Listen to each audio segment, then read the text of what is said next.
bukan tokoh-tokoh yang lain. Nah, makanya sekarang banyak dari kita itu kurang begitu cinta dengan ulama ataupun tokoh-tokoh dari agama Islam. Sampun. Berhubung memiliki adalah hari Idul Adha, sedikit akan saya ceritakan tentang hikmah ataupun kisah dibalik kejadian kurban, yang mana kurban ini adalah suatu kisah dari cerita Nabiullah Ibrahim alaihissalam. Dalam Al-Quran, kalau jenengan tahu, Al-Quran itu 70% adalah kisah, 30% baru menerangkan tentang hukum, iki wajib, iki haram, iki sunnah, iki halal. Tapi 70% kalau jenengan tahu itu hanyalah kisah. Makanya kenapa kok Allah selalu memberi kisah kepada Nabi Muhammad, padahal Nabi Muhammad itu adalah orang yang imannya full. Ya agar untuk lidusab kita bihifal tadi itu untuk menguatkan imannya Nabi Muhammad dan umatnya agar mau mengkaji bahasanya perlu untuk mencontoh orang-orang hebat dalam syariat Islam, tokoh-tokoh Islam, bukan tokoh-tokoh orang kafir. Dalam Al-Quran dikatakan Nabiullah Ibrahim itu adalah nabi yang memiliki ciri khas. Nopo niku? Ciri khasnya adalah nabi yang sangat idealis. Beda dengan Nabi Nuh. Nabi Nuh niku ciri khasnya adalah nabi yang penuh kesabaran. Makanya dikatakan dalam Al-Quran, dalam tafsirnya itu adalah Nabi Nuh dakwah selama 950 tahun. Itu umatnya yang ikut hanyalah 80 orang selama 950 tahun. Betapa sabarnya Nabi Nuh untuk dakwah kepada mengajak untuk agama Islam. Sedangkan Nabi Musa juga punya ciri khas. Nabi Musa itu ciri khasnya adalah nabi yang badannya sterek, yang paling kuat. Makanya sampean kalau baca di surat Yasin dikatakan ketika ada dua orang, Nabi Musa lagi jalan-jalan, ada dua orang, satunya dari umatnya Fir'aun, satunya dari umat Bani Israel. Jadi Nabi Musa ingin melerai dua orang yang lagi kelahi. Tapi saking melerainya kebablasan dikepuk. Ketika dikepuk akhirnya mati. Saking kuatnya Nabi Musa. Dan masih banyak mukjizat yang Allah jelaskan dalam Al-Quran, seperti tongkatnya Nabi Musa yang bisa membelah laut, ataupun tongkatnya Nabi Musa yang bisa menjadi naga. Kenapa kok Allah memberikan Nabi Musa ciri khas seperti itu? Karena sesuai dengan umatnya. Sopo umatnya adalah Fir'aun yang selalu menampakkan adidaya kekuatannya. Jadi Gusti Allah niku memberi nabi, mengutus nabi sesuai dengan umatnya. Lah, sedangkan Nabi Ibrahim itu orang yang sangat EQ-nya tinggi, sesuai dengan umatnya. Cerita yang paling masyhur apa? Ketika Nabiullah Ibrahim ingin memecahkan statementnya umatnya. Napa niku? Umatnya menyembah berhala. Ini yang masyhur. Jadi waktu itu berhalanya yang mereka sembah itu lagi kosong sepi. Artinya orang-orang diundang ke istana kerajaan sehingga berhalanya kosong, gak ada yang menyembah. Waktu itu Nabiullah Ibrahim masih muda, ndak omes ono wong nyembah berhala. Ambil kapak kemudian dihancurkan seluruh berhalanya, meninggalkan satu berhala yang paling besar. Akhirnya kapaknya itu digantungkan ke berhala yang paling besar. Kemudian Nabiullah Ibrahim pulang ke rumahnya. Ketika orang-orang ingin menyembah berhala itu, didapati ternyata berhalanya sudah hancur. Tinggal satu berhala yang paling besar. Akhirnya, siapa yang melakukan ini? Ada satu orang mengatakan, Sami itu yuqalu fatan yuqalu lahu Ibrahim. Aku pernah melihat ada anak muda yang bernama Ibrahim. Coba panggil. Dipanggil, akhirnya diinterogasi. Wahai Ibrahim, apakah jenengan yang melakukan ini? Kata Nabi Ibrahim, loh, saya bukan yang memiliki kapak. Coba saya lihat itu berhala hancur sebab pukulan dari kapak. Saya nggak pegang kapak. Coba kapaknya ada di berhala yang paling besar itu. Coba saya tanyain berhala itu, paham ya? Karena yang pegang kapak sekarang berhala itu. Hanya mereka mikir, loh iya ya. Ternyata berhala gak iso ngomong. Wahai Ibrahim, berhala gak iso ngomong, lah loh. Sampean ngerti kalau itu nggak bisa ngomong kok sampean sembah. Nah, itu caranya Nabi Ibrahim memecahkan atau mengalahkan statement mereka. Itu Nabi Ibrahim adalah nabi yang punya ciri khas dakwahnya kayak gitu. Hanya memecahkan apa yang mereka anggap itu benar ternyata salah. Dalam kisah ini saya fokus ke kisahnya yang mengenai tentang kurban, yaitu Nabiullah Ibrahim adalah satu nabi yang tinggal di Palestina. Karena kebanyakan nabi, di antara 25 nabi, yang Arab itu hanya 4 orang yang dari Arab. Selainnya bukan dari Arab justru, banyak yang dari Eropa, juga dari Palestina. Termasuk Nabiullah Ibrahim dari Palestina. Memiliki satu istri bernama Siti Saroh pertama. Yang Hajar nanti kedua, Siti Saroh. Menikah dengan Siti, makanya orang-orang Barat itu banyak idola dengan Nabi Ibrahim dan idola dengan Siti Saroh. Makanya mereka mengatakan perempuannya pakai nama Sarah. Gitu. Dan Ibrahim juga pakai nama Abraham. Kenapa? Karena orang Barat pun juga mengagumi Nabi Ibrahim. Menikah dengan Siti Saroh. Ketika baru menikah, Nabiullah Ibrahim berdoa agar diberi keturunan. Amin. Tapi bertahun-tahun menikah ternyata belum masih memiliki dzurriyyah atau keturunan dari Siti Saroh. Sampai di momen Nabiullah Ibrahim dalam kitabnya memiliki dikatakan usia 86 tahun. Menikah bertahun-tahun, berpuluh-puluh tahun belum diberi anugerah satu anak pun. Amin. Sampun. Akhirnya dalam rumah tangga, kalau dalam kitab antara suami istri dalam ajaran Islam dikatakan ngeten. Nabi pernah dawuh tungkahul mar'ah li arba', nikailah perempuan karena 4 hal. Kemudian di akhirnya diendingi fadfar bidzalikin taribat yadak. Apa artinya? Lek sampean golek perempuan yang memang basic agamanya kuat, imannya oke, satu tujuan, maka taribat yadak. Taribat maknanya beres ya. Segala kebanyakan permasalahan rumah tangga akan selesai. Amin. Dan betul Nabiullah Ibrahim menikah dengan tujuan yang sama, yaitu membangun keluarga ala syariat Islam. Amin. Barokah didikannya Nabi Ibrahim kepada Siti Saroh, akhirnya Siti Saroh menjadi perempuan yang sangat hebat, alimah, sholihah, abidah. Amin. Kapan nampaknya ini? Amin. Ketika sudah usia 86 tahun, Nabiullah Ibrahim ternyata masih belum diberi keturunan. Akhirnya, amin. Siti Saroh dawuh ngeten, bahaya Nabi Ibrahim, jenengan niku nabi. Amin. Jenengan harus punya keturunan yang bisa meneruskan dakwah Gusti Allah. Siapa nanti kalau jenengan meninggal yang akan meneruskan perjuangannya syariat Islam? Harus punya keturunan. Kalau saya belum bisa memberi keturunan dari rahim saya, jenengan nikah mati. Amin. Artinya apa? Gitu. Amin. Itu hasil dari didikan Nabiullah Ibrahim. Artinya egonya awet dewi, ego kita yang masalah mbo cinta, mbo senang, paham ya? Itu dikesampingkan, kita harus menjunjung tinggi syariat Islam. Jadi ojo nek wong wedok di madu ya rada anyel, Pak. Tapi ngoten ya. Tapi ya barokahnya lah, didikannya Nabiullah Ibrahim, akhirnya Siti Saroh ini mengedepankan syariat Allah. Bojoku kudu memiliki dzurriyyah yang bisa meneruskan perjuangannya bojoku. Akhirnya bulan setelah bulan, akhirnya Siti Saroh menemukan perempuan dari asalnya Mesir bernama Dewi Hajar. Amin. Hanya Nabi Ibrahim, kalau dalam kitabnya Nabi Ibrahim dimohon oleh Siti Saroh. Bukan Nabi Ibrahim yang minta, tapi Siti Saroh memohon kepada Nabi Ibrahim agar bisa menikah dengan perempuan yang bernama Siti Hajar. Akhirnya menikahlah Siti Hajar dengan Nabiullah Ibrahim alaihissalam dan memiliki satu putra pertama di usia 86 tahun yang bernama Nabiullah Ismail alaihissalam. Amin. Biasanya, amin. Seorang bapak itu kalau sudah punya anak, itu kasih sayangnya akan terpecah. Amin. Sing awalis cinta karo bojone, akhirnya fokus cinta ke anaknya.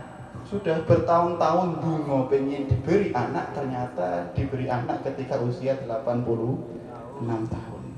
Paham? Betapa sedihnya Siti Saroh, paham? Sudah merelakan di madu, kemudian memiliki anak dari perempuan yang kedua. Paham? Tapi tetap egonya diletakkan menjunjung tinggi kepentingan syariat Islam. Hidup dalam satu rumah, delok melihat Nabi Ibrahim seneng karo Nabi Ismail, anak baru, buah hati yang baru.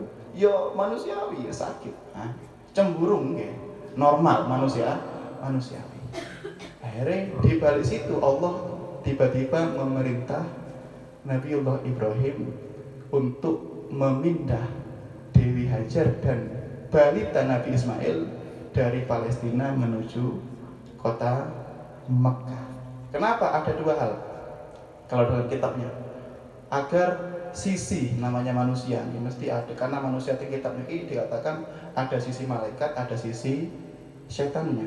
Takutnya nanti kelamaan sakit cemburu malah nanti membuat Siti Saroh nggak penak. Akhirnya Gusti Allah untuk memerintah Nabi Ibrahim untuk pindah dari Palestina menuju tanah Mekah.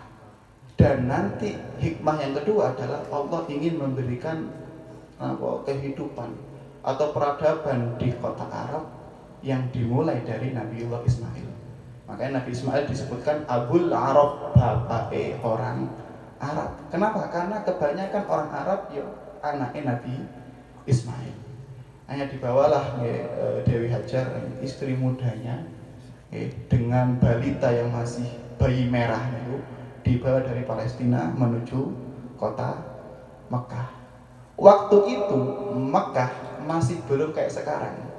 Dalam Al-Quran dikatakan Rabbana inni askantu min dzurriyyati biwadin ghairi dzi zar'in inda baitikal muharram.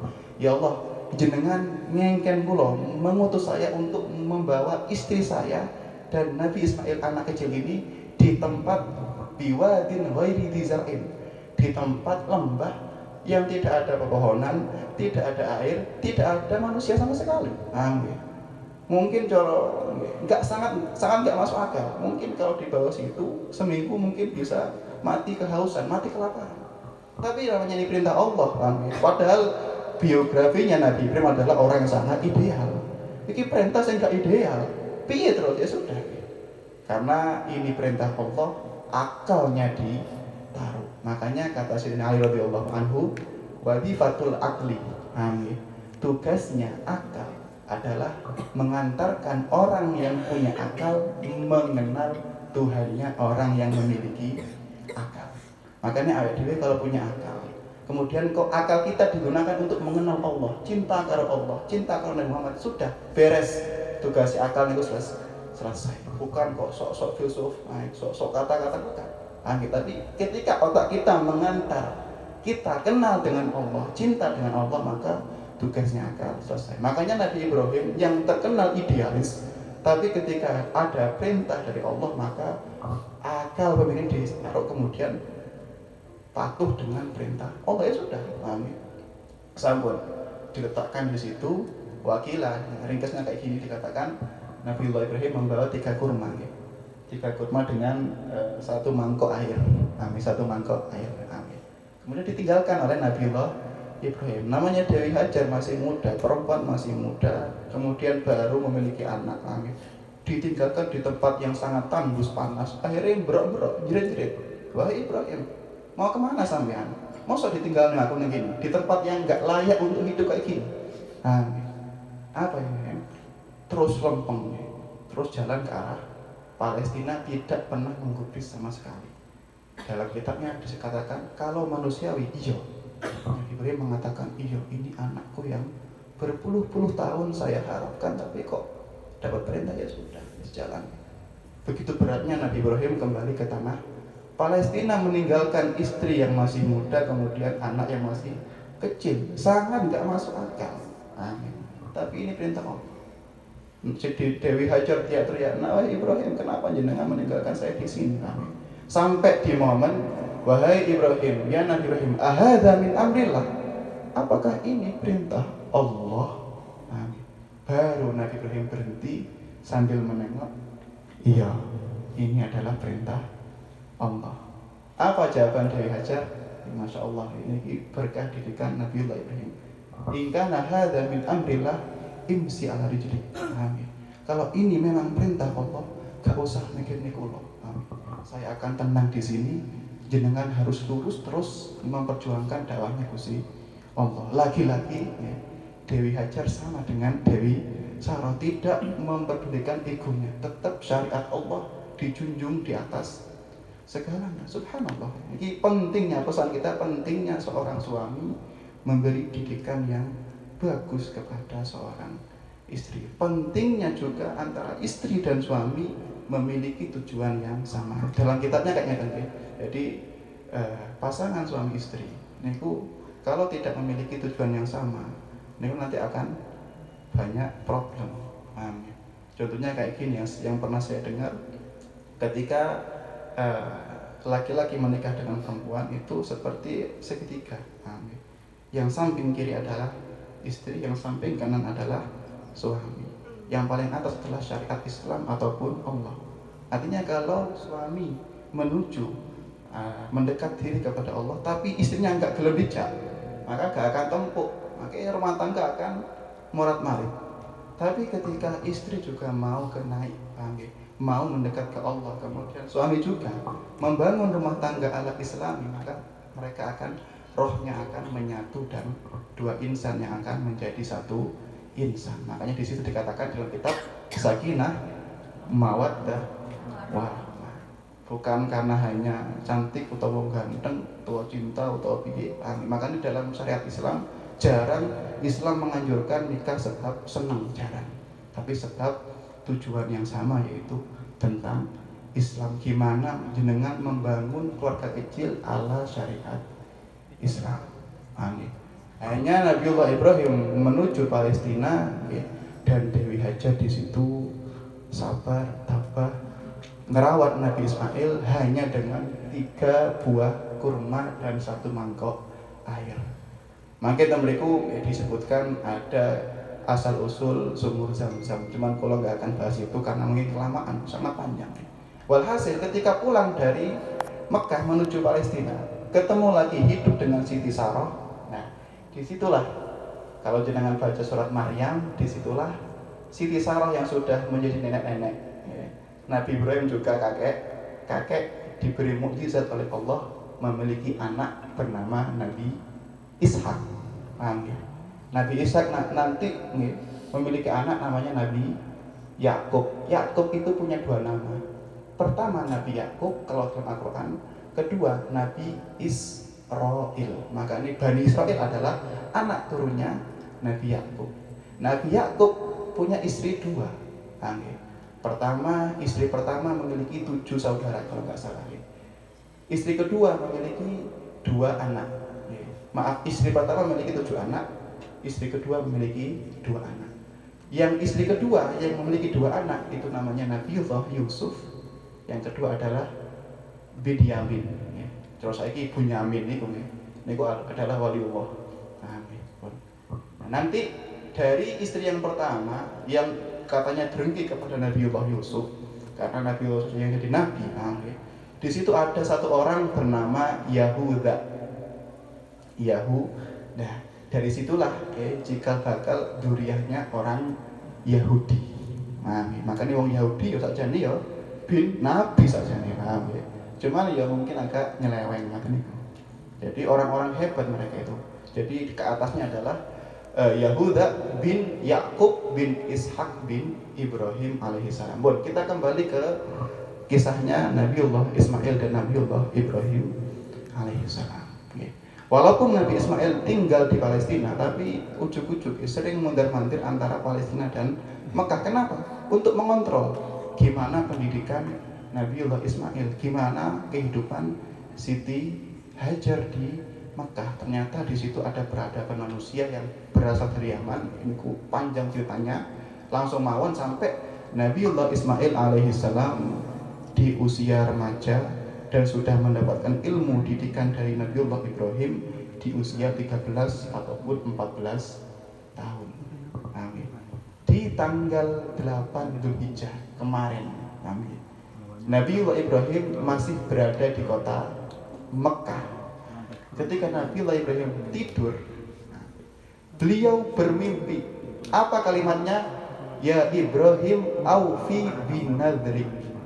Wahai Nabi Ibrahim, tepatilah nadarmu.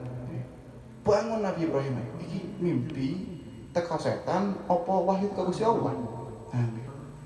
Makanya dikatakan hari tarwiyah, apa? Hari perenungan. Kenapa? Karena Nabi Ibrahim ingin memastikan mimpi ini adalah mimpi dari Allah atau dari setan. Dikatakan hari tarwiyah, hari perenungan. Aufi binadrik, tebusilah atau tepatilah nadar belum. Nadar yang kayak apa? Gini, dulu sebelum Nabiullah Ibrahim memiliki anak, Nabiullah Ibrahim terkenal orang yang sangat dermawan. Dalam kitabnya disebutkan Nabiullah Ibrahim itu setiap tahunnya bersedekah menyembelih 100 onta, 300 sapi, 1000 kambing, dibagikan ke penduduk masyarakat di Palestina sana. Akhirnya dengan kedermawanan Nabi Ibrahim hanya memunculkan pujian-pujian dari masyarakat. Oh, Ibrahim sampean loman, masya Allah, ya sampean kok dermawan. Dari situ muncul, oh, jangankan kerbau, jangankan sapi, aku lihat dari anak tak boleh nggak? Saya sembelih. Nah, kalimat itu sama Allah ditagih ketika memiliki anak bernama Nabiullah Ismail alaihissalam. Akhirnya, aufi binadri, wahai Ibrahim, penuhilah nadarmu. Nadar sing apa? Mikir akhirnya. Oh iya, dulu saya pernah mengatakan seandainya saya punya anak pun saya akan sembelih anak itu. Amin. Pun ketika tarbiyah beliau masih merenungkan apakah ini dari Allah ataupun dari setan. Di hari Arafah, Arafah maknanya yakin, hari ya yakin. Nabi Ibrahim malam hari Arafah bermimpi lagi, bang, sama. Ya Ibrahim, aufi binadrik, penuhilah nadarmu. Mimpi yang sama. Kok jelas temen mimpinya ini? Kalau jelas mimpinya bukan dari setan, ini dari Gusti Allah. Makanya hari Arafah itu hari keyakinan bahwasanya ini benar-benar mimpi bukan dari setan tapi dari Gusti Allah. Sampai di hari tanggal 10 kemarin, amin, dikatakan yaumin nahar, hari penyembelihan. Nabi Ibrahim sudah memastikan bahwasanya ini adalah perintah Allah. Nabi Ibrahim datang ke Nabi Ismail di usia remajanya yang sudah penuh dengan iman, penuh dengan didikan, penuh dengan ajaran agama Islam. Amin. Apa yang dikatakan Nabi Ibrahim? Ya bunayya, an inni ra'aitu fil manami anni adbahuka fandur madza tara. Dalam kalimat bahasa Arab, anak itu pakai kalimat ibnun, anakku, ibni. Tapi kalau ya bunayya itu panggilan orang tua kepada anaknya, panggilan sayang. Cara Jawa nile, anakku sing paling ganteng, anakku sing paling ayu, ya bunayya. Jadi panggilan kepada anak untuk panggilan sayang. Ya bunayya, wahai anakku, inni ra'aitu fil manam, aku melihat dalam mimpiku, anni adbahuka, aku diutus menyembelih sampeyan. Amin. Sama yang kudu gelem enggak? Apa kata Nabi Ibrahim? Fandur madza tara. Kalau jari sampean piye? Itu harus dilakukan apa? Tidak. Jadi Nabi Ibrahim enggak sampean kudu manut ya enggak. Itu caranya Nabi Ibrahim berkomunikasi dengan anak dengan cara yang baik. Itu pesan dari kita untuk lek duwe momongan. Kalau punya anak yang sudah bisa diajak ngomong, coba dididik dengan cara komunikasi yang baik. Akhirnya ngoten niku, amin. Akhirnya ketika Nabi Ismail mendengar dari ayahnya karena ada perintah dari Allah untuk menyembelih, akhirnya apa yang dikatakan Nabi Ismail? Ya abadi, amin, wahai ayahku yang tercinta, if'al ma tu'mar, amin. Dalam kalimat bahasa Arab, kalau kata nahunya, gramatika bahasa Arab, if'al itu maknanya lakukan sekarang. Kalau istaf'al, lakukan ben-benain. Enggak, tapi mengatakan if'al ma tu'mar, wahai abahku, wahai ayahku, lakukan sekarang juga apa yang Allah perintah kepada jenengan. Amin. Bayangkan coba sampean moro-moro wong tuane, "Nduk, tak belah ya." Bocah lah, kurang rapi di sana. Akhirnya ngoten ya. Berkat didikannya Nabiullah Ibrahim yang penuh dengan iman, Nabi Ismail ketika muda sudah bisa menerapkan kalimat yang kita baca setiap sholat, yaitu apa?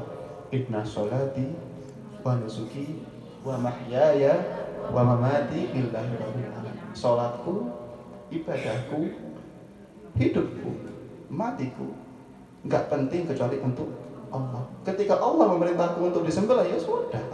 Apa pentingnya saya? Yang penting saya taat kepada Gusti Allah.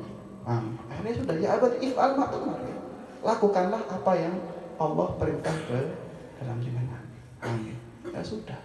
Satajuduni insyaallah minas sabirin. Insyaallah jenengan akan mendapat saya orang yang sabar.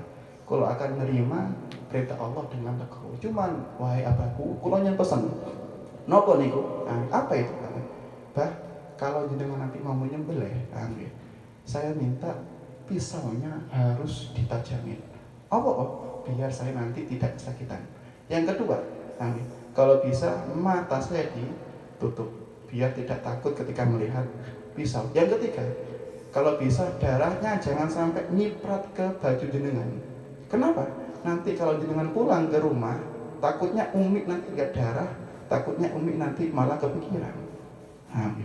Itu Masya Allah, pesan-pesan yang mendukung dengan perintahnya Allah kepada Nabi Ibrahim. Makanya memang didikan anak untuk cinta kepada Allah, cinta kepada sosok Nabi seperti Nabi Ibrahim itu penting.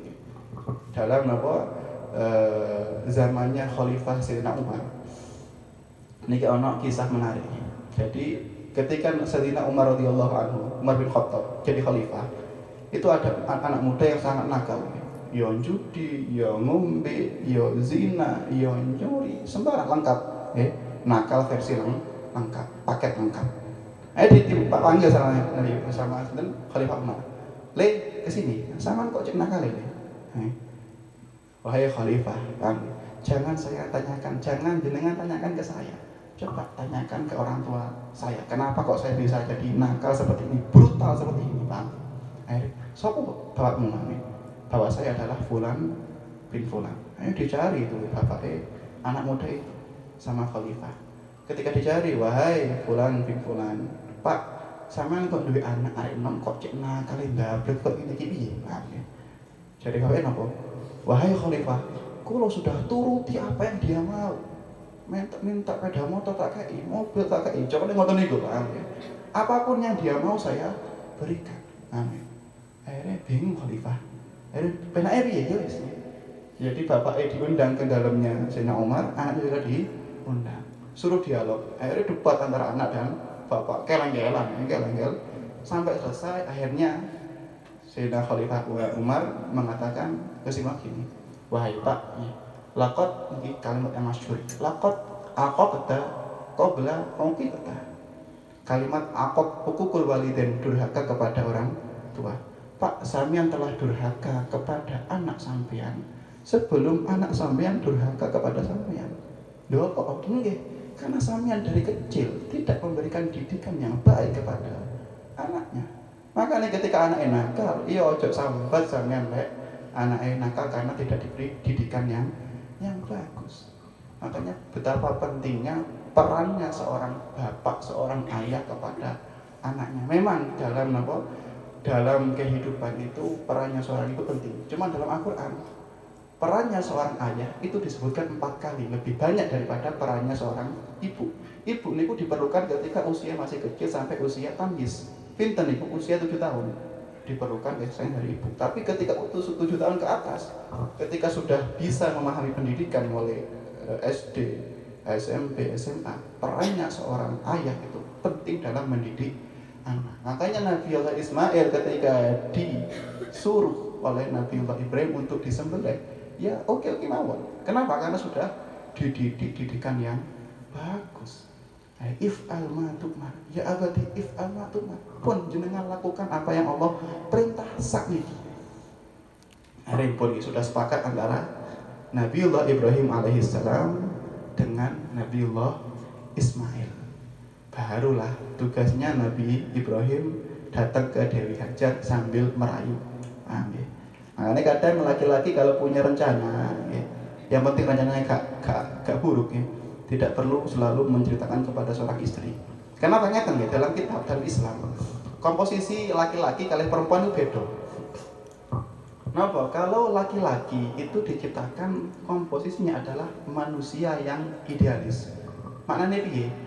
Wong lanang, laki-laki itu kalau mendapatkan masalah itu tubuh yang awal yang akan menghadapi masalah itu adalah akal.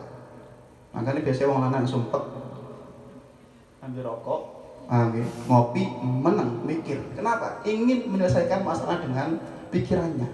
Itu adalah laki-laki. Laki-laki kalau kena masalah lebih banyak diem, rokokan, ngopi. Tapi kalau perempuan kena masalah, perempuan komposisinya adalah diciptakan dengan atifiyah, rasa rahmat, rasa cinta yang begitu tinggi. Makanya ketika menghadapi masalah, kebanyakan, enggak semuanya, kebanyakan itu mesti nangis ataupun curhat kepada koncone atau curhat nang status. Beda dengan lagi itu gak iso dikumpulin, gak iso. Makanya sampean kalau scroll IG kata-kata sing wedok nyerang lanang yang gak iso dikumpulin, gak iso dikumpulin karena kayak gitu memang komisinya beda, cetakannya beda. Paham ya? Sing wedok itu memang diciptakan untuk kasih sayang, sing lanang diciptakan untuk akal. Makanya menyelesaikan masalah ya beda. Ngoten niku. Makanya wong lanang wong wedok mengatakan wong lanang kok gak peka. Ya emang kekurangan wong lanang. Kenapa? Karena harus terus terang. Lanang, Mas, aku luwe. Gak usah ngomong, Mas. Gak luwe sampean. Koyoke baksone enak itu. Biasanya wong lanang ya gak ngeh ngoten niku, gak ngeh. Karena kenapa? Atifiyah bahasa Arab, atifiyahnya itu kurang. Itulah sisi kelemahan laki-laki. Perempuan juga gitu, ketika menghadapi masalah yang dihadapi adalah pakai perasaannya dulu. Akhirnya kadang dalam rumah tangga perempuan itu jarang bisa diajak komunikasi secara dewasa oleh suaminya biasanya. Bukan semuanya biasa. Pun hanya Nabiullah Ibrahim alaihissalam datang kepada Dewi Hajar. Saya bilang gini, wahai Dewi Hajar, dandani, riasilah Nabiullah Ismail dengan pakaian yang paling bagus. Kasih minyak wangi, rambutnya diminyaki. Ajeng itu pun tiba, tak gawa jalan-jalan, tak gawa jalan. Gak bilang mau disembelih, enggak, tak gawa jalan. Kalau bilang mau disembelih mungkin ya dilarang ya. Saya bawa jalan. Oh, nggih pun tak dandani sing paling ganteng. Sing paling ditandani oleh Dewi Hajar. Kemudian jalanlah sinten namine Nabi Ibrahim dengan Nabiul Ismail berdua. Nabi Ibrahim teng mriki teng sapuke membawa tali dan pisau. Nyampe pertengahan jalan menuju dari Mekah menuju tanah Arafah. Ada setan, anak iblis. Karena memang tugas iblis adalah menghentikan perintahnya Allah kepada Nabiullah Ibrahim. Dikatakan kayak gini, wahai Ibrahim, jenengan itu nabi yang sangat idealis, nabi yang sangat cerdas. Masuk akal Gusti Allah menyuruh sampean untuk menyembelih anak yang jenengan harapkan berpuluh-puluh tahun untuk disembelih. Terus apa yang akan meneruskan kiprah dakwah jenengan? Ibrahim mengambil batu dilempar setan, akhirnya setannya kabur. Kabur balik mana setan balik mana? Datang ke siapa? Datang ke Dewi Hajar. Dewi Hajar, deloken bojomu Nabi Ibrahim dengan Nabi Ismail itu akan menuju tanah Arafah untuk menyembelih Nabi Ismail. Wah, gak mungkin. Iya. Jadi Nabi Ibrahim itu adalah perintah Allah. Apa jawabnya Dewi Hajar? Jangankan Nabi Ismail, seandainya Allah menyuruh Nabi Ibrahim menyembelih saya, aku kelem. Akhirnya kok ngene kok bojo suami kok foto-foto sedengi dari setan ya. Ngalih larinya, juga waktu dilempar ngalih. Hanya datang ke Nabi Ismail. Ismail, sampean iki usia senang-senang dolan. Kok gelem temen sampean disuruh untuk disembelih oleh ayahnya. Akhirnya juga Nabi Ismail mengambil batu dan dilempar. Nah, simbol ini sekarang diabadikan dalam bisa nonton Mekah. Jumratul Aqabah Jumratul Wusta, Jumratul Ula. Aqabah ini sing paling gede, setan yang paling gede datang ke Nabi Ibrahim. Jumratul Wusta, setan yang sedang datang kepada Dewi Hajar. Jumratul Ula, setan yang kecil datang ke Nabi. Nah, jadi momen permusuhan abadi, rival abadi antara manusia dan setan diabadikan di Makkah sampai buat ibadah haji melempar jumrah. Nyampe di tempat penyembelihan, dalam kitabnya disebutkan Nabi Ismail itu mengkurap, tahu kurap ya. Jadi wajahnya di bawah. Wakilah mengatakan enggak. Jadi bentuknya itu seperti napa jenenge mayit. Artinya kepalanya di utara, kakinya di selatan, menghadap kiblat, menghadap Ka'bah. Nabi Ibrahim ngambil pisau, kemudian diletakkan di lehernya Nabiullah Ismail. Baca kitab ya, Nabi Ibrahim sudah berkeringat napa? Mengerahkan segala kekuatannya untuk ngek-ngek gitu Nabi Ismail. Ngoten bukan kok ditembaknya kemudian celing jadi napa domba ndang. Ya normal saja di napa jenenge di engek-engek ngaten iki sampai keringetan sampai lemes Nabi Ibrahim. Kok gak empan-empan. Jare kita apa jare Nabi Ismail. Lho bah sampun Mbak. Durung le, durung itu durung sampean. Akhirnya diangkat Nabi Ibrahim pisau itu dites nang batu. Ketika nang batu digepuk pecah batu. Saking tajamnya pisau ini. Dicoba nang lehernya Nabi Ismail sedikit pun tidak sobek, tidak lecet. Sampai sudah menyerah Nabi Ibrahim baru Allah mengatakan dalam Al-Qur'an, "Ya Ibrahim laqad saddaqtar ru'ya." Nabi Ibrahim sama sudah taat dengan perintahku dan mempercayai perintahku.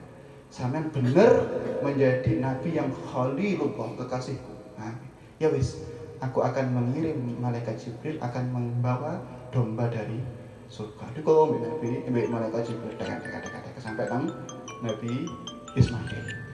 Nah, ketika nyampe nang Nabi Ismail, malaikat Jibril mengatakan Allahu Akbar, Allahu Akbar, Allahu Akbar. Dijawab Nabi Ibrahim, La ilaha illallah wallahu akbar. Dijawab sinten Nabi Ismail, Allahu Akbar walillahil hamd. Jadi rangkaian takbir niku adalah ucapan dari sinten malaikat Jibril, Nabiullah Ibrahim dan Nabi Ismail. Akhirnya diganti ya tangi, normal saja tangi, bangun Nabi Ismail, kemudian digantikan dengan domba, kemudian pulang ke rumah membawa daging yang lezat. Artinya kisah niki ngalami banyak kita ambil hikmahnya bahwasanya memang membangun rumah tangga itu kalau bukan asasnya ibadah itu sulit. Saestu nggih.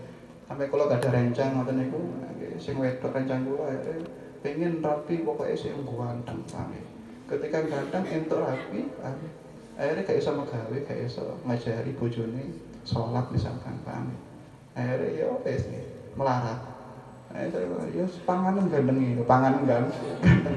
Karena ngoten akhirnya jangan melulu masalah kayak gitu. Jadi rumah tangga memang harus dibangun dengan dasar syariat Islam agar menjadi rumah tangga yang sakinah, mawaddah, warahmah. Mungkin sekian dari kula nggih. Memang kula niki termasuk pertama kali ngisi pengawasan ngoten iki. Biasane kali santri kok kita dimaknai Jawa ngoten niku. Tapi ini mungkin pertama kali dan saya juga perwakilan dari teman-teman saya yang senior.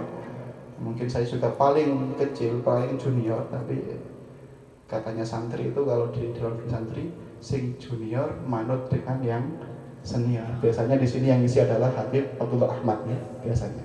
Yang sebelumnya itu senior kami dan sekarang beliau menyerahkan ke saya. Ya, pertama kali, perdana kali menjenengan ya. Mungkin kalau ada salah luputnya aku minta maaf.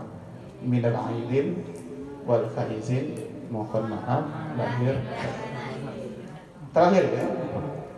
Minal aidin itu tidak ada hubungannya dengan mohon maaf, bukan. Jadi jangan sama kira kalimat minal aidin itu artinya mohon maaf, ada bukan, beda. Ketika saya di Arab gak enak orang sih mengatakan mohon maaf, gak ada, walaupun pakai bahasa Arab gak ada. Jadi ngeten ini sedikitnya. Jadi ada hadis mengatakan kayak gini, man shoma ramadanan iman wa ihtisaban ghufira lahu ma taqaddama min dhanbi wa ta'akhkhar. Barang siapa yang berpuasa di bulan Ramadan Dan iman dan ihtisaban, menjaga imannya dan menjaga niatnya hanya murni puasa karena Allah, maka ketika Syawal, ketika habis bulan Ramadan, ghufira lahu ma taqaddama min dzambi, maka segala dosa yang pernah dia lakukan akan hilang seperti anak bayi yang baru dilahirkan. Makanya orang-orang mengatakan minal aidin, aid maknanya kembali ke fitrah. Nah, makanya wong sing poso, orang yang puasa menjaga iman dan menjaga niatnya, maka dia ketika Syawal seperti anak yang baru lahir, tidak memiliki dosa. Makanya minal aidin. Nah, itu ucapan bagi awake dhewe sing poso ning ngono kuwi. Lek posone ya ngrasani ya nyolong ngapusi ya padha wae. Bukan minal aidin ya, ngoten niku. Jadi minal aidin, semoga jenengan termasuk orang yang kembali menuju fitrah, wal faizin, dan orang-orang yang menang kemudian bisa menuju ke surga. Jadi gak ada hubungannya antara minal aidin wal faizin. Itu kalau Idul Fitri. Kalau Idul Adha kemarin ada hari Yaumil Arafah, ada hadisnya man shoma yaum arafata ghufir lahu dzambu sanatin. Barang siapa yang berpuasa di bulan Arafah, di hari Arafah, maka dia akan diampuni dosanya 2 tahun, tahun yang belakang dan tahun yang akan datang. Maknanya piye tahun yang akan datang? Los maksiat? Bukan, paham ya? Maknanya piye? Artinya Allah akan meminimalisir maksiat yang akan kita lakukan di tahun yang akan. Jenenge manusia mesti punya dosa, paham ya? Tapi Allah akan meminimalisir ada maksiat yang akan kita lakukan. Makanya juga minal aidin wal faidin. Assalamualaikum warahmatullahi wabarakatuh. Waalaikumsalam warahmatullahi wabarakatuh.